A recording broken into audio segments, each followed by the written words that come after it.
5 years of drought and just the right weather conditions today combined to feed an explosion of fire, the biggest firestorm to hit the East Bay in memory.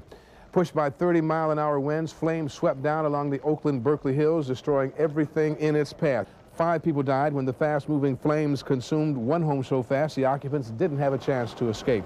A 6th death was reported just a little while ago. There are reports of as many as 10 dead.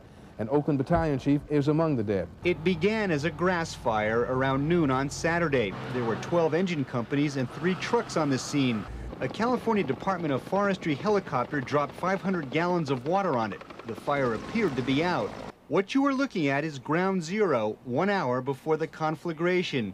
Everything looks under control. At the lower end of the canyon, firefighters were also working on a hot spot. It was around that same time that we had the gust of winds that came down to the Santa Anas. It blew fire outside of the perimeter into dry brush, and at that point the fire just took off. This is the fire only seconds after it began to take off. Winds were gusting 25 miles an hour, and as they blew, the fire roared. This was the first home to go. It is on Buckingham Boulevard. From this point, the fire could not be stopped. We looked up and there was the Parkwood Apartments. This was about 12:15. It was a very frightening sight. It was eerie, but it was such an eerie sight you couldn't believe it was happening. All through the afternoon and evening, these big, beautiful homes in the Oakland hills fell to the flames.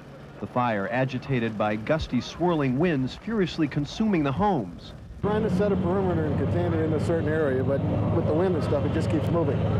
This hillside at Broadway Terrace in Leo resembled a cemetery for homes, each house with its own chimney for a tombstone. Firefighters from several departments joined forces to prevent hot spots from flaring up. Chuck Lutz and his wife moved to Broadway Terrace 13 years ago. They got out yesterday afternoon with their 6-year-old daughter, some jewelry, and little else.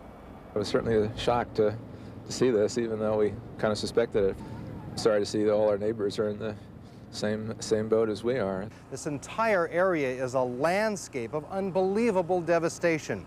We drove blocks after blocks and saw scenes in the darkness that were like some kind of hell. An estimated 1,000 firefighters are still on this fire. It burned so hot overnight yesterday and today, 2,000 degrees. Even 24 hours later now, rubble is smoldering like so much charcoal.